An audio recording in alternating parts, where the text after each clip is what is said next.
आज के कार्यक्रम के प्रमुख अतिथि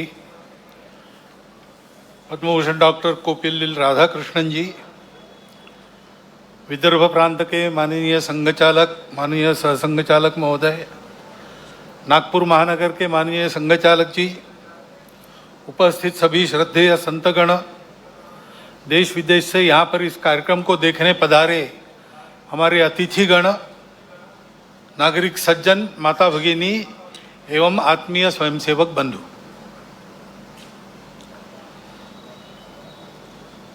इस विजयादशमी को यानी आज के दिन अपने कार्य के 100वें वर्ष में संघ पदार्पण कर रहा है। इसीलिए शायद आज के उत्सव को देखने के लिए समय से पहले ही पर्जन्य राज भी उपस्थित हो गए हैं और इसलिए स्वयंसेवकों को थोड़ी देर खड़ा रहना पड़ा।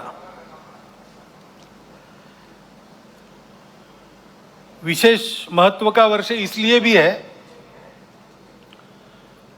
पिछले वर्ष इसी पर्व पर हमने महारानी दुर्गावती जी का स्मरण किया था, उनके गुणों के लिए। ऐसा ही दूसरा एक सच्चरित्र पुण्यश्लोक अहिल्याबाई होळकर, उनकी ये 300वीं जन्म जयंती चल रही है। एक उत्कृष्ट राज्यकर्ता जिसकी शील संपन्नता का आदर्श सबके सामने हो, ऐसे एक महिला अत्यंत विपरीत परिस्थिति में राज्य चलाती है,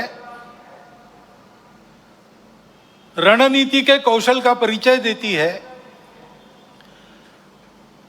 अपने राज्यों को संभालती ही है, परंतु अखिल भारतीय दृष्टि होने के कारण सारे देश में धर्म संस्कृति का उत्थान हो, इस दृष्टि से जगह जगह मंदिर बनवाती है, घाट बनवाती है, धर्मशालाओं का पुनरुज्जीवन करती है।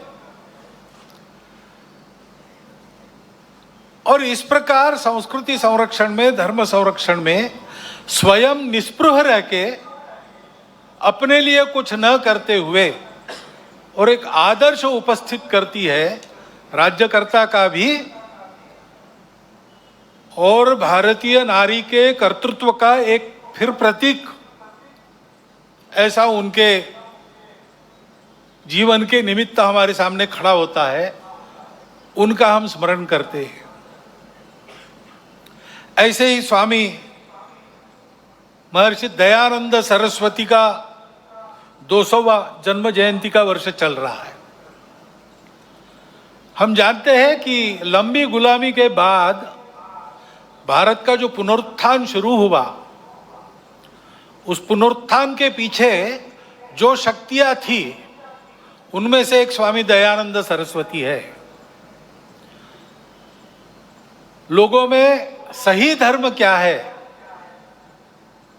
उसका सत्य प्रकाश उनके बुद्धि में जाए, अपने मूल को समझकर काल सुसंगत धर्म का आचरण वो करे और अपने लिए स्वतंत्रता प्राप्त कर ले।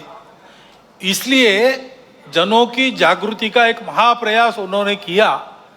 उसकी प्रेरणा में से आगे चल के भारत के जीवन के सभी क्षेत्रों में कई प्रकार के आंदोलन भी हुए। ऐसा एक पुण्य चरित्र, उनके भी स्मरण का आज वर्ष है। स्वतंत्र देश होना है, देश वैभव संपन्न होना है, तो प्रजा में चारित्र्य चाहिए।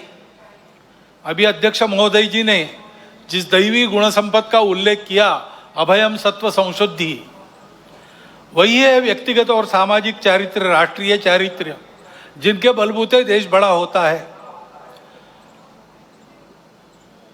पाबना में, आज के बांग्लादेश में, उस समय के पूर्व बंगाल में जन्मे श्री श्री अनुकूल चंद्र ठाकुर होम्योपैथी के डॉक्टर थे, आध्यात्मिक साधक थे। उनके माता से ही उनको दीक्षा मिली थी, तो उनके व्यक्तित्व से आकर्षित होकर लोग उनको आकर मिलते थे, अपनी व्यक्तिगत कठिनाइयां बताते थे, उनके हाल पर उनसे चर्चा होती थी। इसी का आगे एक सत्संग आंदोलन बन गया और 1925 में उस आंदोलन का भी विधिवत पंजीयन हुआ। उस आंदोलन का मुख्यालय आजकल देवघर में है। उनकी भी शताब्दी इस वर्ष 2025 में चलेगी। और हम जानते हैं भगवान बिरसा मुंडा के जन्म के 150 वर्ष हो गए। विदेशी वर्चस्व के विरुद्ध, शोषण के विरुद्ध वनवासी समाज में, आदिवासी समाज में बहुत जागृति जिन्होंने की, केवल भाषण देकर नहीं, अपने जीवन को यज्ञ में अर्पण कर दिया और ऐसा उपदेश दिया और ऐसा आचरण हमारे सामने रखा कि हमारे जनजातीय बंधुओं के अस्मिता को, अस्तित्व को स्वतंत्र भारत में सशक्त होकर अपने योगदान करने को एक पुष्ट वैचारिक और व्यावहारिक आधार उसके कारण प्राप्त हुआ। उनका भी 150वां जन्म जयंती का वर्ष चल रहा है। स्मरण करने का कारण ऐसा है कि ये लोग हमारे सामने मूर्तिमंत उदाहरण है जैसा हमको होना चाहिए। व्यक्तिगत और राष्ट्रीय चारित्र्य इन्होंने जो किया उसका हमको लाभ हो रहा है, ये बात अलग है। परंतु वो लोग कैसे थे, अलग अलग समय में, अलग अलग कार्य क्षेत्रों में उन्होंने काम किया, परंतु सबकी समान बातें कुछ थी। इन सब लोगों ने प्रामाणिकता से, निस्वार्थ बुद्धि से देश हित में, समाज हित में, संस्कृति और धर्म के हित में ही काम किया। अपने लिए कुछ नहीं रखा। निस्पृहता उनका गुण था और निर्भय थे। परिस्थिति की परवाह नहीं की, क्या भुगतना पड़ेगा इसकी कभी चिंता नहीं की। संघर्ष का कर्तव्य उपस्थित हुआ तो पूरे जोर से संघर्ष किया। उसमें आवश्यक जो कठोरता आवश्यक है उस कठोरता का भी वर्ण किया। लेकिन ऐसा होने के बाद भी वो किसी के द्वेष्टा नहीं बने। उन्होंने अपने मन में किसी के प्रति कोई शत्रुता नहीं रखी। सबके प्रति निर्वैर भाव से अपना कर्तव्य वो करते थे और इसलिए उज्जवल शील संपन्न उनका यह जीवन सज्जनों के लिए आधार बना, दुर्जनों को उनके कर्तृत्व की धाक बनी। इस प्रकार की समाज में शक्ति जब खड़ी हो जाती है तब फिर समाज का उत्थान होता है, देश का उत्थान होता है। बाकी सब सहायक बनता है। ऐसे व्यक्तिगत और राष्ट्रीय चरित्र की आवश्यकता आज की परिस्थिति हमको बार बार बता रही है, ये आवश्यक है और उसके आदर्श ये जीवन है। क्योंकि परिस्थिति हमेशा, चुनौतियां तो रहती ही है, अच्छा भी रहता है। दुनिया की हो, देश की परिस्थिति हो। अभी वैज्ञानिक प्रगति का वर्णन करते समय आपने बताया भविष्य के लिए तैयार होना है और भविष्य इस तकनीकी के कारण कई प्रकार की नई सुविधाएं लेके आएगा। आज तक विज्ञान कई प्रकार की सुविधाएं लेकर आया है। तो मनुष्य जीवन भौतिक दृष्टि से पहले से सुखी है, परंतु हम देखते हैं कि इतने प्रगत सुखी मानव समाज में अपने स्वार्थ और अहंकार के कारण कैसे कैसे संघर्ष चलते हैं। इस्राएल के साथ हमास का जो युद्ध छिड़ा वो अब कितना व्यापक होगा और उसकी आग में कौन कौन झुलसेंगे और दुनिया पर इससे कौन सा संकट आएगा, इसकी चिंता सबको लगी है। तो परिस्थिति के दोनों पहलू होते हैं। अपने देश का जब विचार करते तब भी अपना देश आगे बढ़ रहा है, टेक्नोलॉजी के क्षेत्र में, शिक्षा के क्षेत्र में अतिथि महोदय ने वर्णन कर दिया है। बहुत नपे तुले शब्दों में पूरा चित्र आपके सामने आया है। ऐसे सब क्षेत्रों में भारत आगे बढ़ रहा है। समाज की समझदारी भी धीरे धीरे बन रही है। उसके परिणाम स्वरूप हम ऐसा देखते हैं कि जम्मू कश्मीर के चुनाव भी शांतिपूर्ण ढंग से संपन्न हो गए। इसका ही परिणाम हम देखते हैं सारे दुनिया में। भारत की साख बढ़ी है, प्रतिष्ठा बढ़ी है। वसुधैव कुटुंबकम का हमारा विचार सबको स्वीकार्य है। हमारा योग सारी दुनिया में एक फैशन बनते जा रहा है, लेकिन केवल फैशन नहीं बन रहा है, उसका जो शास्त्र है, उसकी जो परिणाम है, उसको भी दुनिया स्वीकार कर रही है। पर्यावरण के बारे में हमारी अपनी जो दृष्टि है वो आज सारी दुनिया में स्वीकार्य है। भारत की प्रतिष्ठा बढ़ी है, भारत का सामरिक बल बना है। कई मामलों में देश आगे जा रहा है और आगे ले जाने का प्रयास शासन के द्वारा, प्रशासन के द्वारा, देश के युवकों के द्वारा, वैज्ञानिकों के द्वारा, किसानों के द्वारा, जवानों के द्वारा, सबके द्वारा हो रहा है। विशेषकर युवा पीढ़ी में हम देखते हैं कि स्व के गौरव की भावना बढ़ रही है। अपने देश के भविष्य के लिए बहुत अच्छे लक्षण हैं और ये चलते रहेंगे। ऐसा नहीं है कि ये किसी तात्कालिक समय के वैशिष्ट्य के नाते खड़े हैं। ये करवट बदली है भारत के समाज में और समाज आगे बढ़ेगा, देश को आगे ले जाएगा, इसका पूर्ण विश्वास है। परंतु जीवन का मार्ग कभी निष्कंटक नहीं होता और इसलिए कुछ चुनौतियां भी सामने है। विजयादशमी के भाषण में इन दोनों बातों की चर्चा होती है, परंतु चूंकि देश की आगे कुछ चलती रहेगी ये विश्वास है, उस तरफ देश ने रुख कर लिया है और देश आगे ही बढ़ेगा। उसकी चर्चा इस भाषण में आज मैं कम करने वाला हूं। एक चुनौती ऐसी ध्यान में आती है जिसका विचार हम सबको करना चाहिए, क्योंकि वो केवल हमारे सामने यानी संघ के सामने चुनौती नहीं है, केवल हिंदू समाज के सामने नहीं है, केवल भारतवर्ष के भी सामने नहीं है, पूरे दुनिया में वो चुनौती उठ रही है। उसको हमको समझना होगा, क्योंकि बहुत मायावी रूप धारण करके वह चुनौती आगे चलती है। इसलिए उसकी चर्चा करना मुझे आवश्यक लगता है। भारत आगे बढ़ रहा है, लेकिन भारत आगे न बढ़े ऐसा चाहने वाली शक्तियां भी दुनिया में है, जिनके निहित स्वार्थ मार खाते हैं भारत के प्रमुखत्व के कारण। वो अपेक्षा तो यही है कि उनका विरोध होगा, तरह तरह की चालें वो चलेंगे, भारत को दबाने का, एक विशिष्ट मर्यादा के अंदर ही बढ़ने देने का प्रयास करेंगे। वैसा हो भी रहा है, क्योंकि आखिर अभी तक भारत छोड़कर बाकी विश्व ने अपने स्वार्थ की बलि देकर भी दुनिया को बड़ा करने का मार्ग पकड़ा नहीं है। हम ये करते हैं, आज भी कर रहे हैं, सबको मदद करते हैं। हमारी शत्रुता करने वालों को भी आवश्यकता में मदद करने वाले हम हैं।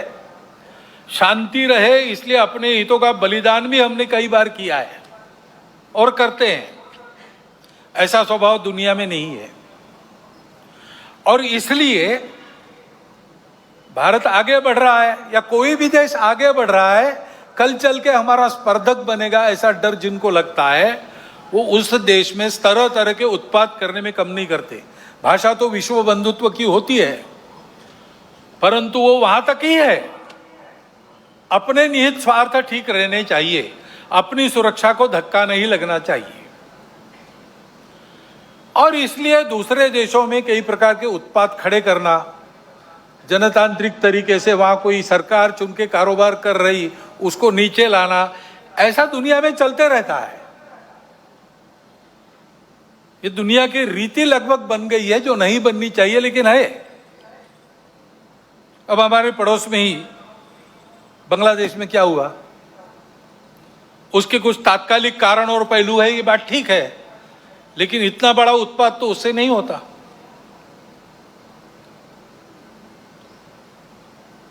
वो कारण, उनकी चर्चा जिनका विषय है वो करें, परंतु दो बातें ध्यान में आती है। पहली बात है कि उस उत्पाद के कारण वहां के हिंदू समाज पर जो अत्याचार बार बार होते हैं, उस परंपरा को फिर से दोहराया गया।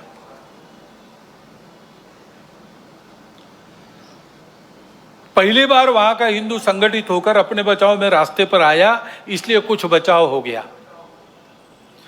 परंतु कहीं कोई गड़बड़ हो, दुर्बलों पर अपना गुस्सा निकालने की ये जो कट्टरपन की प्रवृत्ति है, वो प्रवृत्ति जब तक वहां विद्यमान है, तब तक वहां की हिंदू क्या, वहां के सभी अल्पसंख्यक, उनके सर पे खतरे की तलवार लटकी रहेंगी। उनको आवश्यकता है मदद की। विश्व भर के हिंदुओं की, भारत के सरकार की सहायता उनको मिले, ये उनकी आवश्यकता है। परंतु इससे ये ध्यान में आता है, और ये ध्यान में आना चाहिए, हिंदू समाज के भी ध्यान में आना चाहिए कि दुर्बल रहना अपराध है। हम अगर दुर्बल है, असंगठित है, तो उसका मतलब हम अत्याचार को निमंत्रण दे रहे हैं। निमित्त कुछ नहीं चाहिए, हम दुर्बल है, यह निमित्त पर्याप्त है। और इसलिए जहां कहीं भी हम हैं, वहां संगठित रहना, सशक्त रहना, किसी से शत्रुता नहीं करना, हिंसक नहीं बनना, योगदान देने वाले बनना, परंतु इसका अर्थ दुर्बल रहना नहीं, अशक्त रहना नहीं। इसको हमको करना ही पड़ेगा। लेकिन दूसरी बात है हमारे सबके ध्यान देने की। अब वहां चर्चाएं ऐसी चलती है बांग्लादेश में कि भारत से हमको खतरा है, और भारत से खतरा है इसलिए पाकिस्तान को साथ लेना चाहिए, वही हमारा प्रामाणिक मित्र है। और दोनों मिलके, क्योंकि उनके पास न्यूक्लियर वेपन्स है, हम भारत को रोक सकते हैं।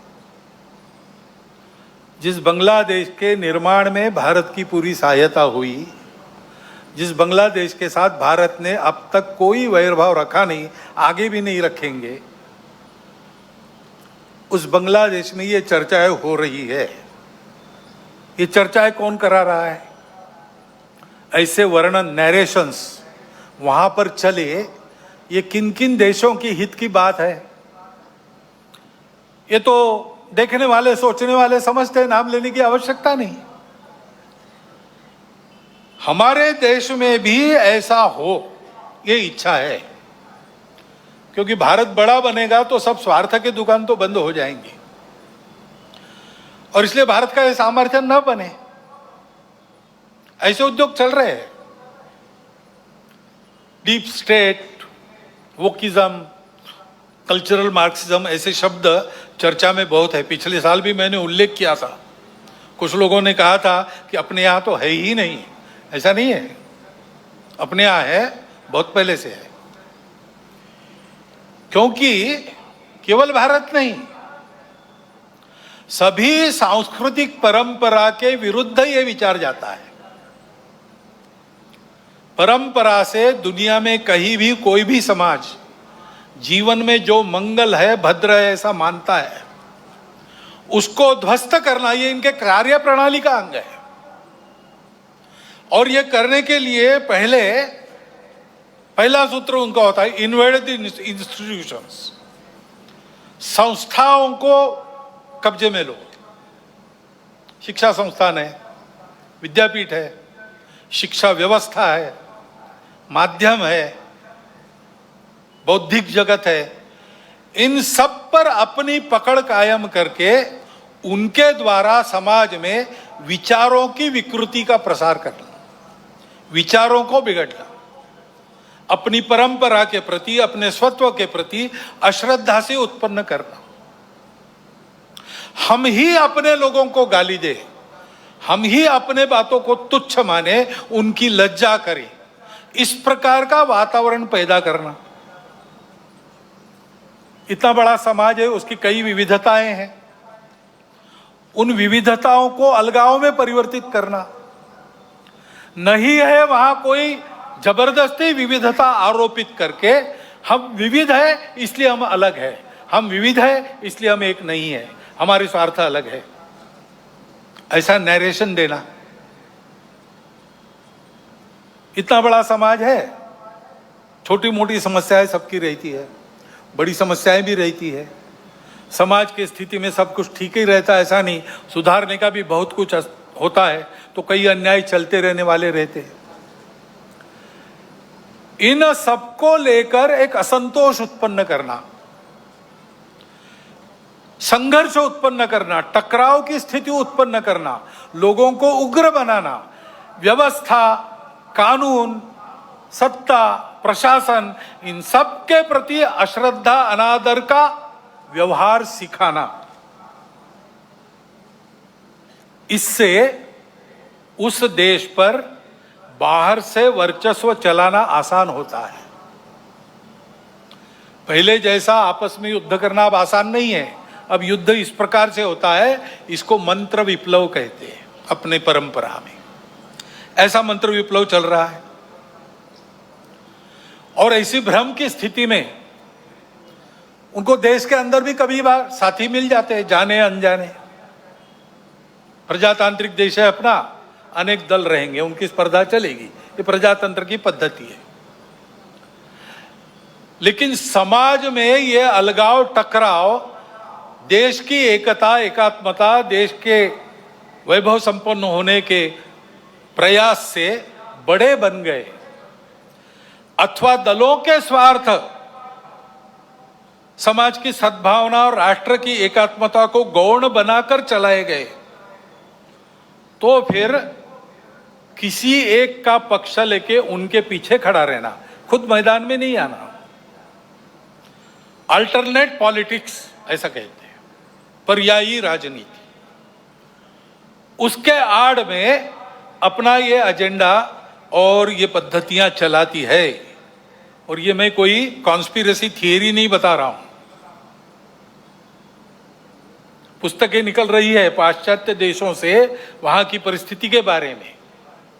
पाश्चात्य जगत के अनेक प्रगत देशों में इस मंत्र विप्लव के परिणाम स्वरूप जीवन की स्थिरता, शांति और मांगल्य संकट में पड़ा हुआ उनको अनुभव होता है, हमको भी दिखाई देता है।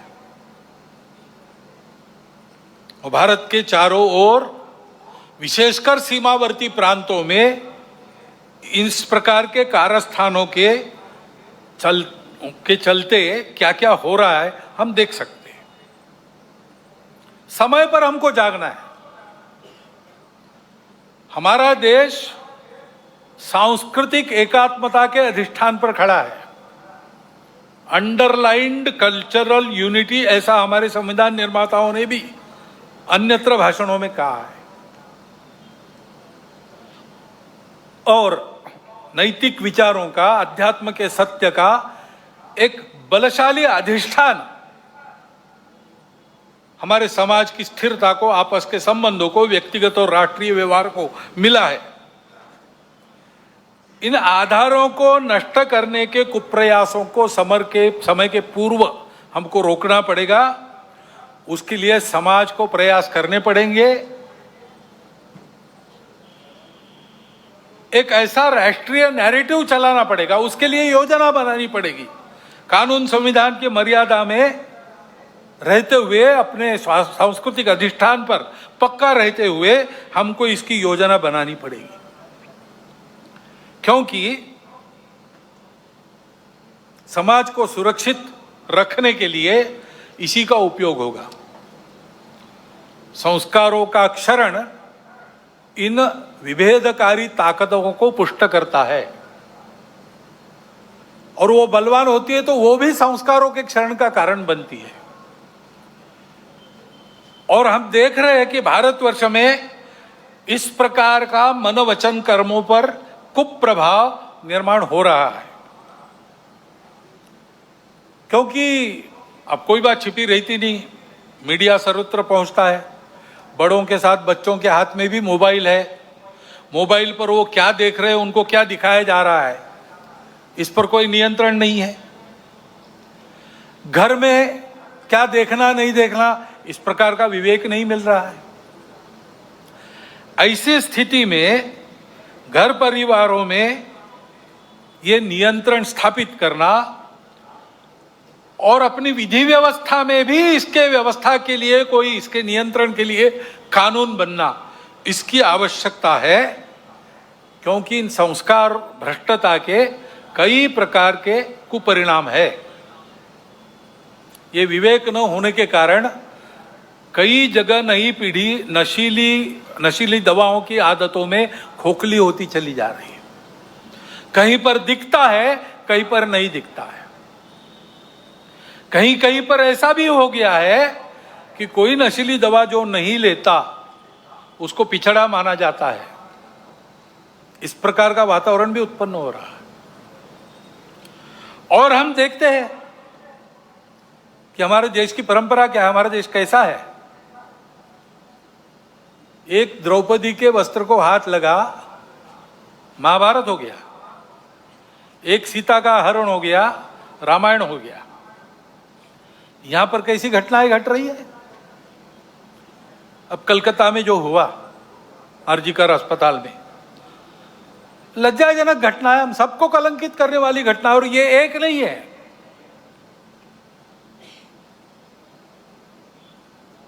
घटनाएं होती है, उसका नियंत्रण वगैरह करना। जैसे वहां खड़े हो गए समाज के सब लोग डॉक्टर लोगों के साथ, घटना होने ही नहीं देना, इसलिए चौकन्ना रहना चाहिए, सुरक्षा देनी चाहिए। परंतु होने के बाद भी वहां जिस प्रकार से टालमटाल का प्रयास हुआ, अपराधियों को संरक्षण देने का प्रयास हुआ, ये जो अपसंस्कृति फैली है, उसके साथ अपराध और राजनीति का जो गठबंधन हो गया है, उसके ये परिणाम है। हमारी सांस्कृतिक देन है ये दृष्टि जो कहती है मातृवत परदारेश, पराई स्त्री माता समान है। जिनसे प्रबोधन प्राप्त होता है परिवार में, अपने परिवार के जनों से प्राप्त होता है, और माध्यमों के द्वारा जाने अनजाने समाज इनसे ग्रहण करता है। वहां यह भान रहना चाहिए कि हम क्या परोस रहे। वहां अगर इसका भान नहीं रहा, इन मूल्यों का तिरस्कार हुआ, उपेक्षा हो गई, तो फिर वो महंगा पड़ेगा। और इसलिए वहां पर इसका भान रहे और मूल्यों का प्रबोधन हो, इसके लिए हमको व्यवस्था करनी पड़ेगी। ये जो परिस्थिति सारी चल रही है, उसमें हम देखते हैं कि सारे खतरे संस्कार भ्रष्टता के कारण और आपस में अलगाव की हवा बहती है, उसमें बह जाने के कारण देश में सर्वत्र आप देखिए, सीमा से लगे पंजाब है, जम्मू कश्मीर है, लद्दाख है, समुद्री सीमा पर केरल है, तमिलनाडु है, और बिहार से मणिपुर तक पूरा पूर्वांचल है, अस्वस्थ है। मूल कारण यही है। इन प्रदेशों में ये सारी परिस्थिति उपस्थित है। और फिर ये भी हम देखते हैं कि कट्टरपन को उकसाकर उपद्रव किए जाते हैं, ये भी परिस्थिति है। बहुत सारे असंतोष के कारण इतने बड़े समाज में हो सकते हैं। ट्रैफिक जाम हो गया तो वो भी असंतोष का कारण बनता है। असंतोष को व्यक्त करने के रास्ते भी हमारे संविधान ने बताए हैं। प्रजातांत्रिक रीति से हमको जो अच्छा नहीं लगता उसका विरोध हम कर सकते हैं, करना भी चाहिए। अगर अपने को अच्छा नहीं लगता तो चुप रहो, ऐसा कोई नहीं कह सकता। परंतु उसकी एक पद्धति है, उसका पालन होना चाहिए। उसको ताक पर रखकर, कानून संविधान को छोड़ते हुए कहीं किसी ने कुछ किया, पूरे समाज को जिम्मेवार मानकर ये जो उपद्रव होते हैं, इसको असंतोष के जगह गुंडागर्दी करना ज्यादा अच्छा है। ये गुंडागर्दी होती है और कहीं कहीं ये हो जाती है समाज के कट्टर स्वभाव के कारण। अथवा कहीं कहीं इसको कराया जाता है। कभी कभी समाज करता नहीं, उपद्रव करने वाले आके करके चले जाते हैं। पूज्य बाबा साहब आम्बेडकर साहब ने इसी के प्रति हमको सचेत किया था। संविधान समिति ने जब संविधान अर्पण किया, संसद में बाबा साहब के 2 भाषण हुए, उसमें एक में उन्होंने उल्लेख किया है इन बातों को। उन्होंने ग्रामर ऑफ अनार्की, अराजकता का व्याकरण कहा है। अब ये इशारा हमको मिल चुका है, हम लेकिन ऐसा करते हैं। अभी गणेश उत्सव के पथराव विसर्जन के जुलूसों पर हुआ, क्यों हुआ? कोई कारण नहीं था। ऐसी बातों का नियंत्रण त्वरित करना प्रशासन का काम है। कहीं करते हैं, कहीं थोड़ी ढिलाई भी दिखती है,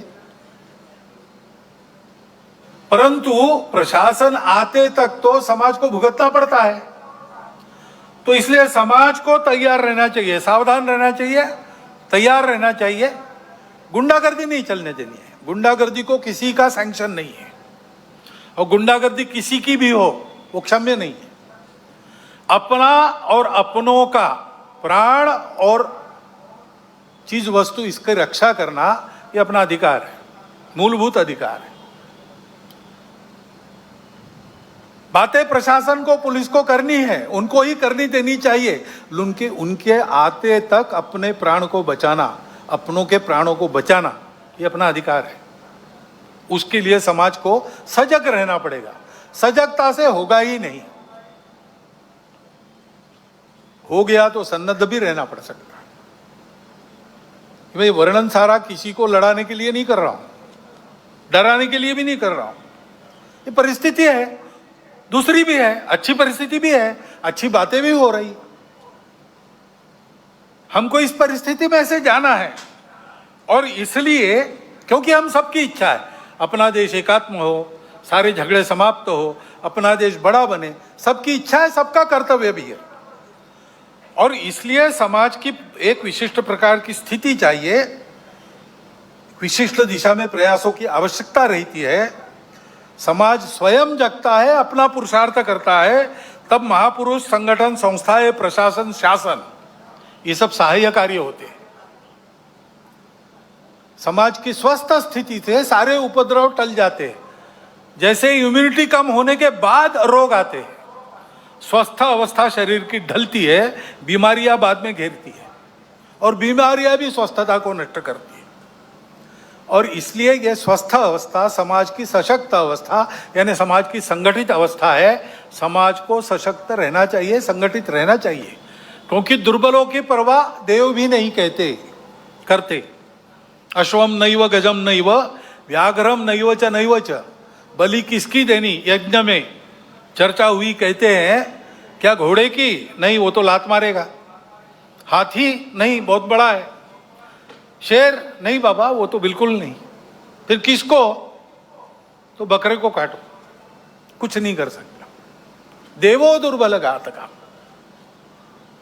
और इसलिए इस स्वस्थता को, संगठित को उत्पन्न करने के लिए संपूर्ण समाज में कुछ विषय हम शताब्दी वर्ष के पश्चात ले जाएंगे। अभी 1.25 साल शुरू हुआ है, वो पूरा होगा 1925 में।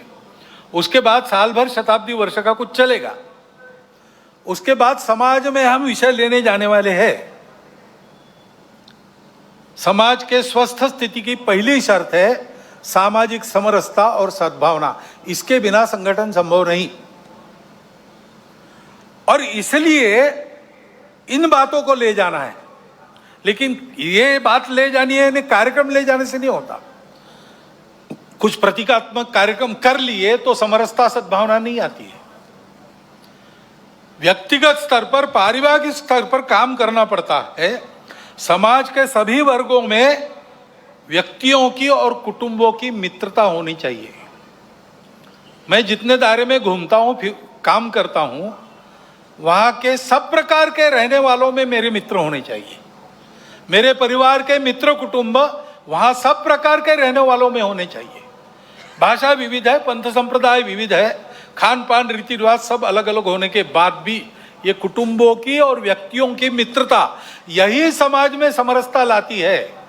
प्रबोधन करने के लिए बाकी सब काम आता है, आचरण करने के लिए ये प्रत्यक्ष मित्रता चाहिए।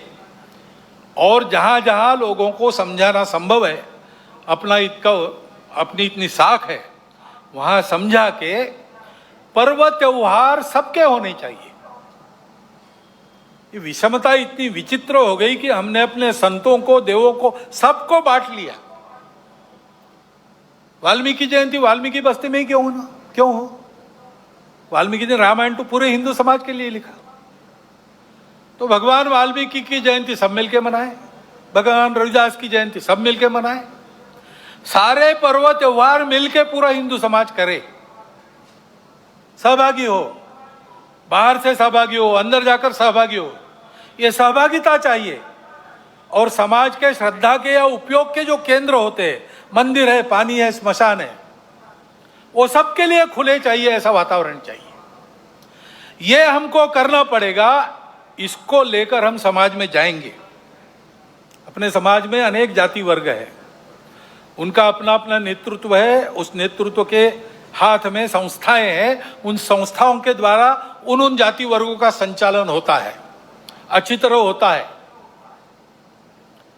ये सब जाति वर्गों के जो मुखिया लोग हैं, वो अगर नीचे खंड स्तर तक, ब्लॉक स्तर पर एकत्रित आए और आपस में बताए कि अपने जाति के उत्थान के लिए उनको समय के हिसाब से ठीक प्रकार का प्रबोधन, क्या क्या खतरे हैं समाज जीवन में, उससे अपने आप को कैसे बचाना, इसके बारे में जानकारी, देश दुनिया में क्या चल रहा है इसकी जानकारी, ये हम अपने समाज में कैसे देते हैं, उनका जीवन अधिक उन्नत हो, अधिक संस्कार वाला हो, भौतिक दृष्टि से सुखी हो, क्या क्या कर रहे हैं आपस में शेयर करना, बताना, कल्पनाएं मिलती है अन्य लोगों को प्रयास करने के लिए। लेकिन इनके साथ और दो विषयों की चर्चा करना। अपने अपने जाति वर्ग के लिए हम ये सब कर रहे हैं, बहुत अच्छी बात है, परंतु हम सब मिलकर अपने उस खंड में समाज की कौन सी एक समस्या है जो हम उठाकर अपने बलबूते उसको ठीक कर सकते। पूरे समाज की कोई समस्या, हर 2 महीने बैठते तो 2 महीने में एक कोई समस्या उठाकर उसको ठीक करना, सबने मिलकर तय करना, इसको हम हाथ लगाएंगे, इसको हम ठीक करेंगे। और दूसरा ये तय करना कि हम सब जाति वर्ग यहां रहते हैं, हम मिल रहे हैं, वो हम में जो दुर्बल जाति है उसके लिए हम सब मिलकर क्या कर सकते हैं। ऐसी एक बैठक में मैं था, वह वाल्मीकि बंधु थे, उन्होंने खड़े होकर बताई अपनी समस्या। हमारे बच्चों के लिए विद्यालय नहीं है, सरकारी विद्यालय चलता नहीं है, प्राइवेट विद्यालय हमको पुराता नहीं है, बच्चे कहाँ पढ़े। तो वहां राजपूत समाज के लोग बैठे थे, खड़े हो गए, उन्होंने कहा आपकी बस्ती तो हमारी बस्ती को लगकर है। उनका है, बोले हमारा स्कूल है, 20% लोगों को हम लेंगे, बिना फीस के पढ़ाएंगे, और वो काम शुरू हो गया। समाज में विभिन्न जाति वर्गों के लोग बैठकर नियमित इन 3 विषयों का विचार अगर करते हैं तो समाज में सद्भावना नहीं रहेगी तो क्या रहेगा, और कौन उस सद्भावना को तोड़ सकेगा।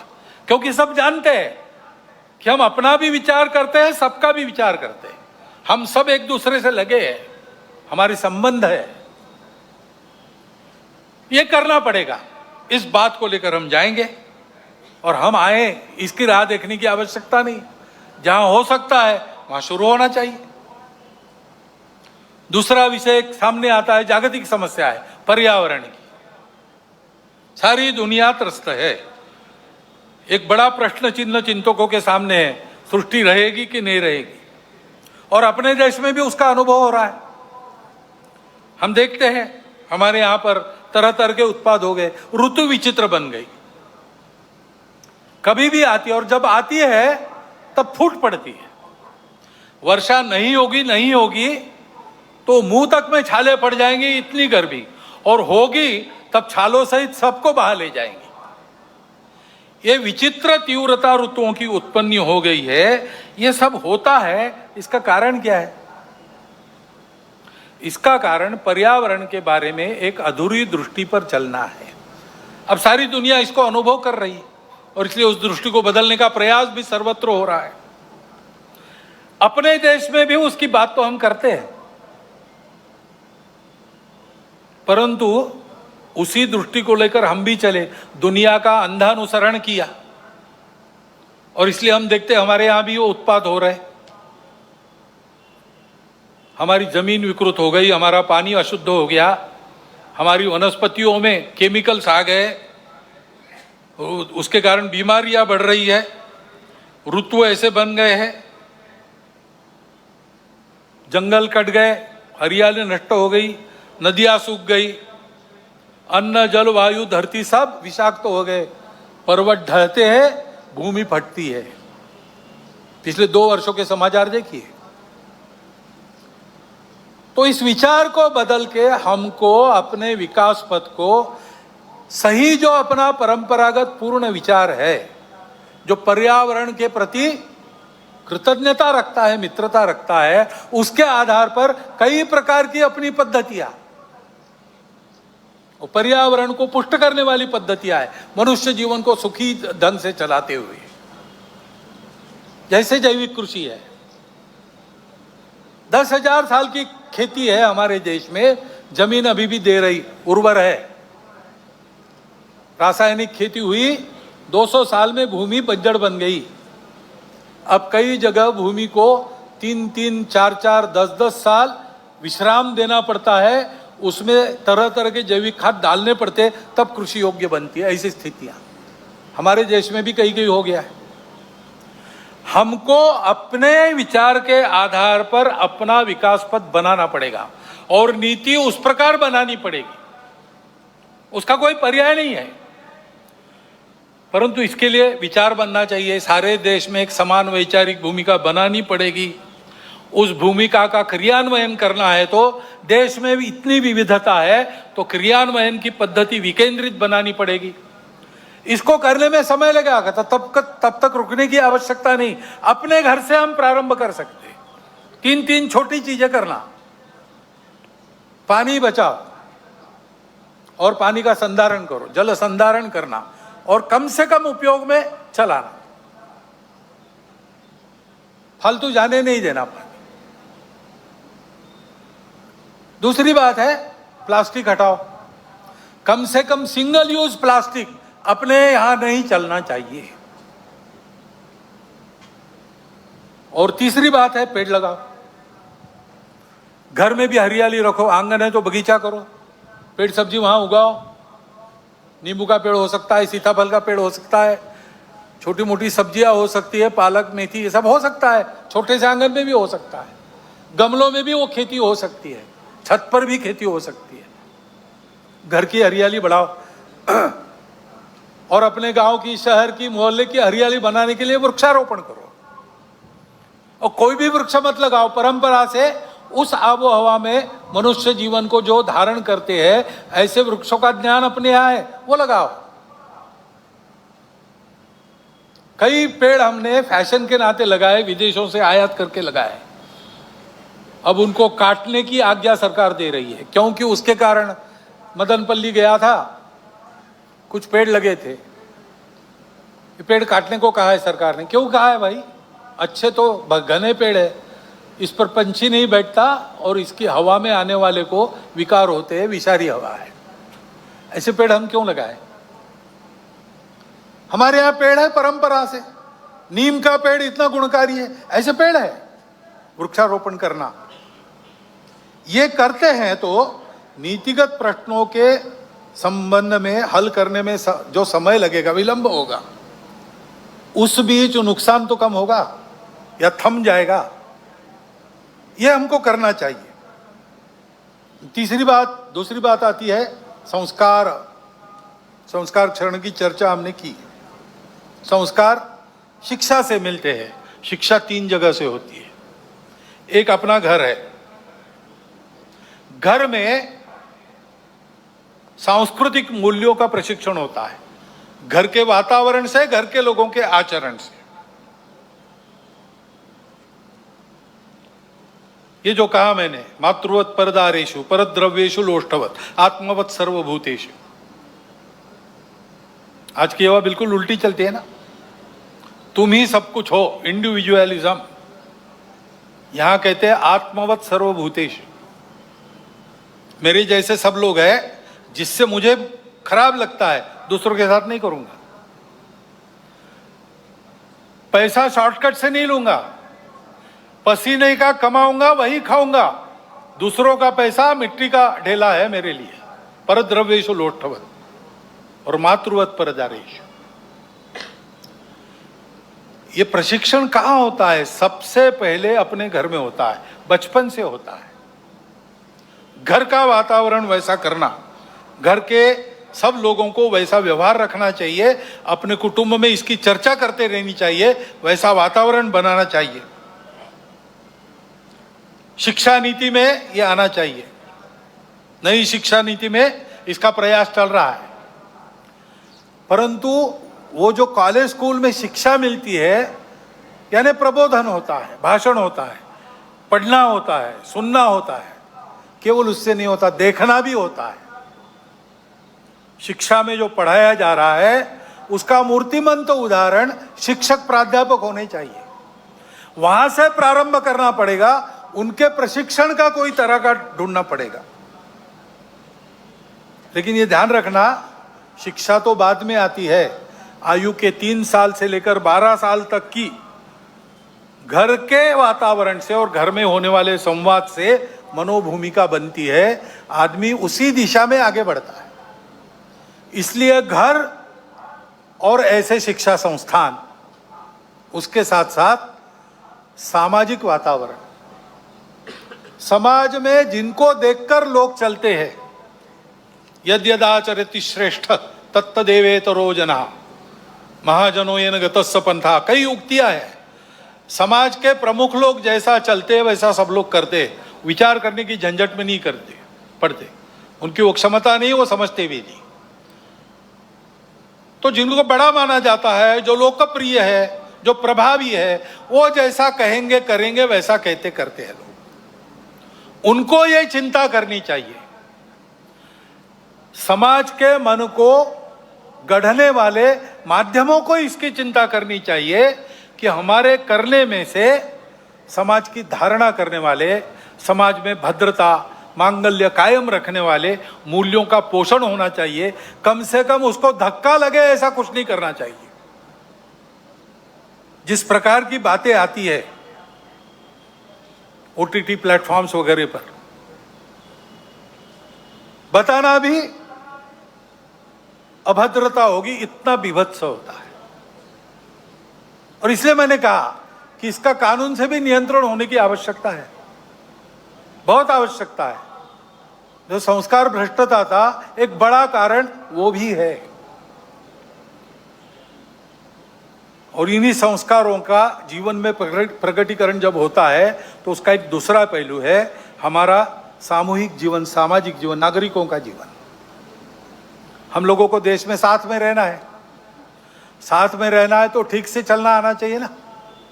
अभी आपने देखा यहाँ कीचड़ फैला था, उसमें चलना संभव नहीं था, चलते फिसल जाते, ठेला ठेली होती। चलने का कार्यक्रम रद्द कर दिया, क्योंकि बाजार में चलना अलग बात है, वहाँ कोई किसी का रहता नहीं, अपना अपना काम करने आता है, चले जाता है, तो भीड़ रहती है, ठेला ठेली होती है, सब होता है। लेकिन ठीक से चलना है तो मिलके चलने का शास्त्र रहता है, मिलके चलने के नियम होते हैं। देशकाल परिस्थिति अनुसार परिवर्तन भी होता है। आज 2 पथ संचलन होने वाले थे, एक करना पड़ा।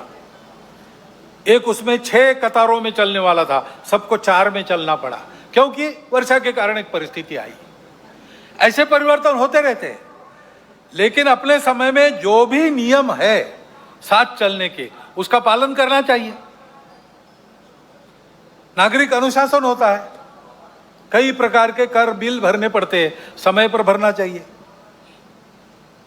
दीनदयाल जी ट्रेन में जा रहे थे, ट्रांजिस्टर बंद कर दिया, सामने वाले को कहा कि आपके पास ट्रांजिस्टर लगाओ, मुझे वार्ता न्यूज़ सुननी है। सामने वाले ने कहा अभी तो आपने बंद किया आपका। तो मैंने इसलिए बंद किया कि अभी इसका लाइसेंस रिन्यू करना बाकी है, अभी इसका लाइसेंस समाप्त हो गया, रिन्यू करने के बाद मैं लगाऊंगा, तब तक कृपया आपका दीजिए। दीनदयाल जी बड़े व्यक्ति थे, नेता थे, भारतीय जनसंघ के अध्यक्ष थे। वो ये नहीं करते तो उनको कोई कुछ कहता नहीं, लेकिन उन्होंने इसका ध्यान रखा। गलती से एक बार सब्जी वाली को खोटा पैसा चला गया, वापस आए कार्यालय से, सारा खुर्दा ढूंढ के वो खोटा पैसा वापस लिया, खरा पैसा दिया, खोटा पैसा नदी में फेंक कर आए, क्योंकि दूसरा कोई उसका उपयोग न करे। ये आचरण, ये समाज के नियम होते हैं, राहदारी के नियम होते हैं। कैसे चलना, कितना स्पीड, लाल बत्ती, हेलमेट, सारी बातें। इन सबका ठीक से पालन होना चाहिए, श्रद्धापूर्वक पालन होना चाहिए, अक्षरशः और भाव ध्यान में रखकर भी। और ऐसे ही अपने पूरे देश को एक चलने का अपना अनुशासन है, अपना संविधान।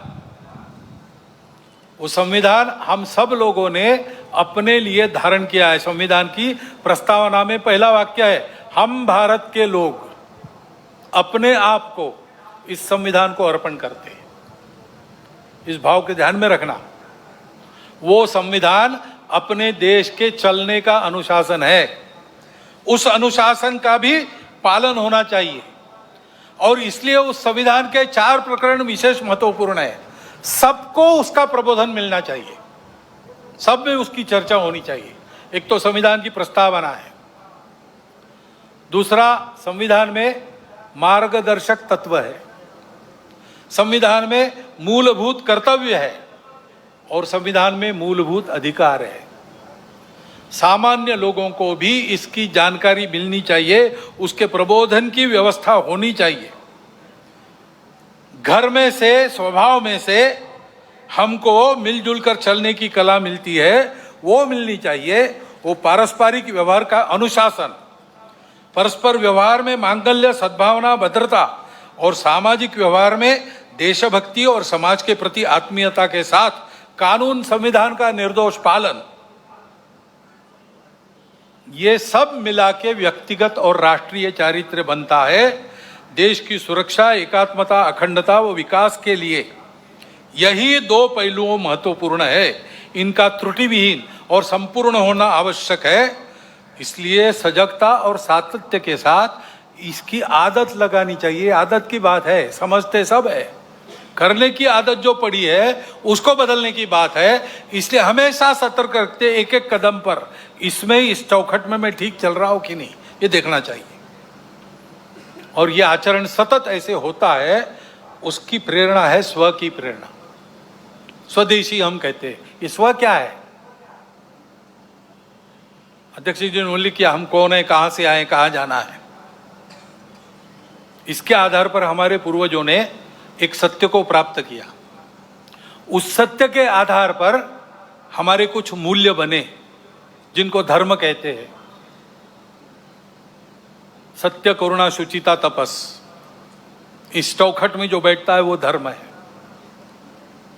धर्म भारत का स्व है, रिलीजन नहीं। रिलीजन अनेक है, सब रिलीजन के पीछे जो रिलीजन है, उसके पीछे जो आध्यात्मिकता है, religion on the top of religion ऐसा कहते हैं, वो धर्म, वो भारत का प्राण है, वो हमारी प्रेरणा है। उसके कारण हमारा इतिहास बना है, उसके लिए हमारे बलिदान हुए। देखिए अपना पूरा इतिहास, आपको पता चलेगा कि भारतवर्ष में जो कर्तृत्व हुआ है वो धर्म के कारण हुआ है। भारतवर्ष में जो संघर्ष हुआ है वो भी धर्म के लिए हुआ है। उसको ध्यान में रखना, उसकी पहचान, स्पष्ट स्वरूप ध्यान में आना चाहिए।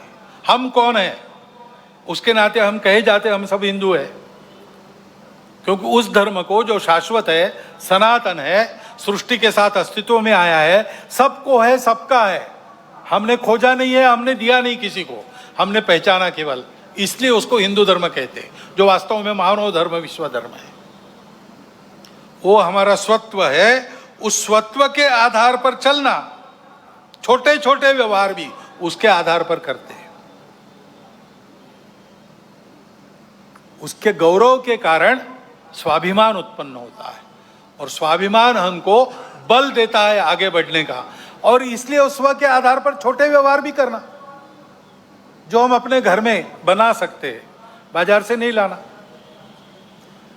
बाजार से लाना है तो इसलिए लाना कि किसी का रोजगार उस पर चलता है। जो अपने देश में बन सकता है, बाहर से नहीं लाना। देश में नहीं बनता, उसके बिना काम चल सकता है, चलाना। बाहर से लाना ही है, जीवन आवश्यक है, देश में नहीं बनता तो ठीक है, फिर लाइए। देश का जो व्यापार चले, अंतर्राष्ट्रीय व्यापार में तो माल देना भी पड़ता है, माल लेना भी पड़ता है, वहां तो चलेगा। लेकिन वहां अपनी आवश्यकता के अनुसार अपनी शर्तों पर हम खरीदेंगे। सौदा पटेगा तब लेंगे, दबाव में नहीं करेंगे। अपने घर के अंदर अपनी भाषा बोलेंगे। घर के अंदर भाषा, भूषा, भजन, भोजन अपना होना चाहिए।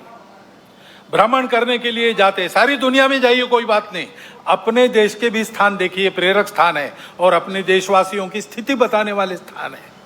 जाइए वनों में, अपने वनवासी बंधु कैसे रहते हैं, झुग्गी झोपड़ियों में जाइए, वहां कैसे जिया जाता है।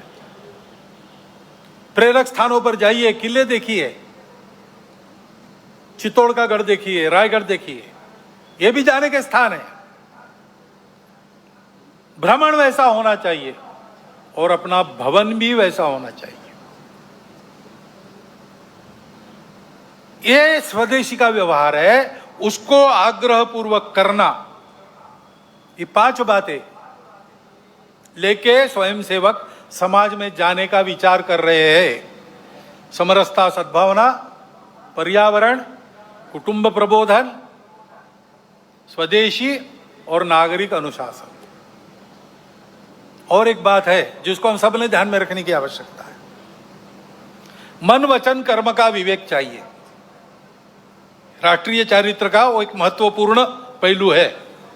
अपना देश विविध प्रकार का है और विविध स्थितियों में लोग हैं, इसलिए कोई एक बात देश में होती है वो सबके लिए अच्छी लगेगी इसकी गारंटी नहीं है।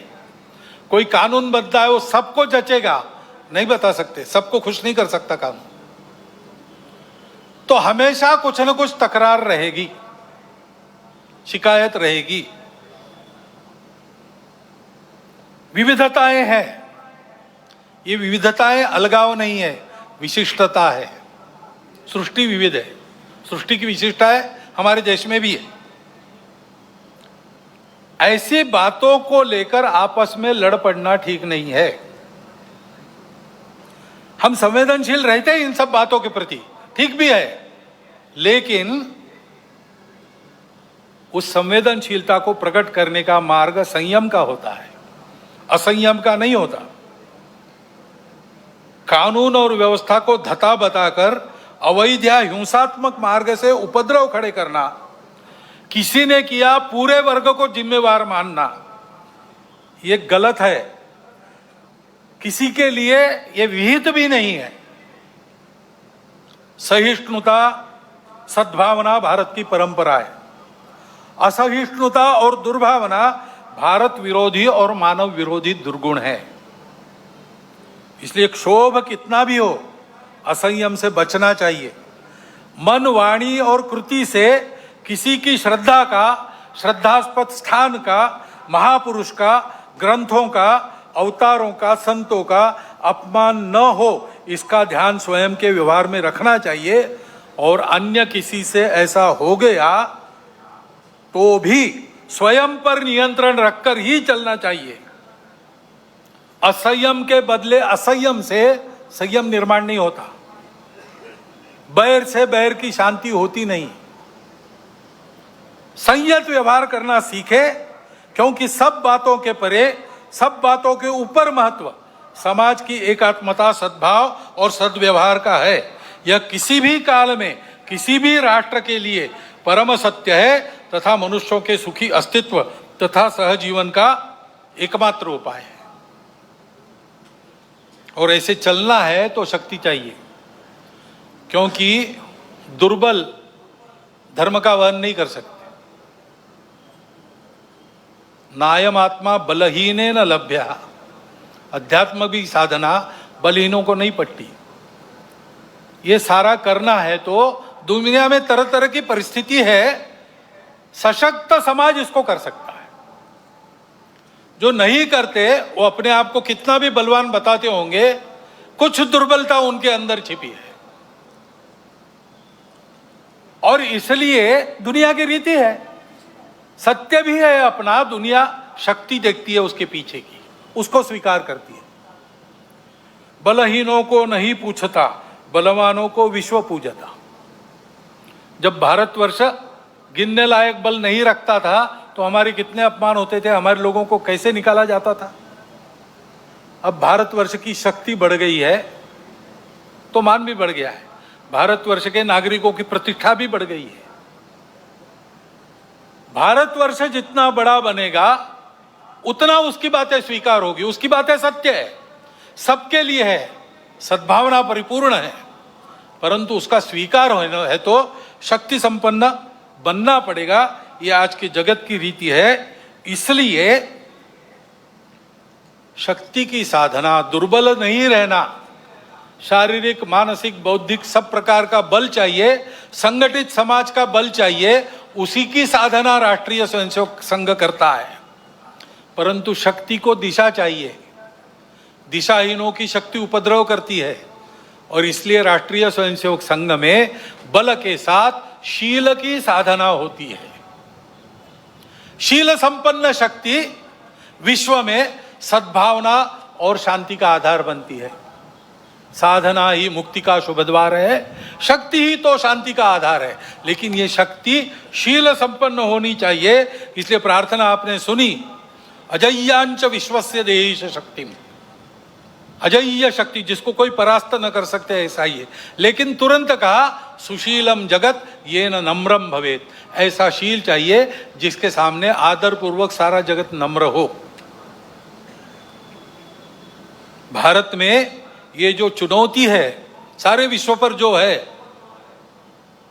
संपूर्ण विश्व की व्यवस्था मांगल्य नष्ट करके अपने स्वार्थी दाव की पकड़ में विश्व को रखना चाहने वाले लोग जो कर रहे हैं और अपने स्वार्थ के लिए उनको साथ दे रहे हैं, वो चुनौतियां उपस्थित करेंगे। उसमें से हमको आगे बढ़ना है निर्भय निर्वैर होकर। इसलिए शील संपन्न व्यवहार के साथ शक्ति साधना महत्वपूर्ण है। आज का पर्व भी ऐसा ही है। देवों ने सब ने अपनी अपनी शक्तियां एकत्रित कर दी, नवरात्र जागरण किया उसके लिए। उसमें से चिन्मयी जगदम्बा प्रकट हुई और उसके प्रकट होने से असुरों का निर्दालन हो गया, सज्जनों का कल्याण हो गया और विश्व का कल्याण हुआ। इस विश्व मंगल साधना के मौन पुजारी के नाते संघ लगा है। सबको यही साधना अपने परम पवित्र मातृभूमि को परम वैभव संपन्न बनाने की शक्ति व सफलता प्रदान करेगी। और इस साधना को देखकर दुनिया के बाकी देश भी इसी प्रकार की साधना उनके संदर्भ में उनके देश में करेंगे और सब ऐसे हो जाएंगे। विश्व के जीवन में अपने देश को सामर्थ्य संपन्न वैभव संपन्न बनाकर सब देश विश्व में योगदान करेंगे। यह स्थिति इसी रास्ते से आएगी।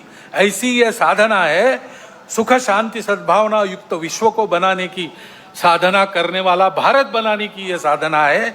इस साधना में आप सबको मैं निमंत्रित करता हूं और इन पंक्तियों के साथ अपने वाणी को विराम देता हूं। हिंदू भूमि का कण कण होकर शक्ति का अवतार उठे, जल थल से अंबर से फिर अब हिंदू की जय जयकार उठे, जगत जननी का जय जयकार उठे। भारत माता की जय।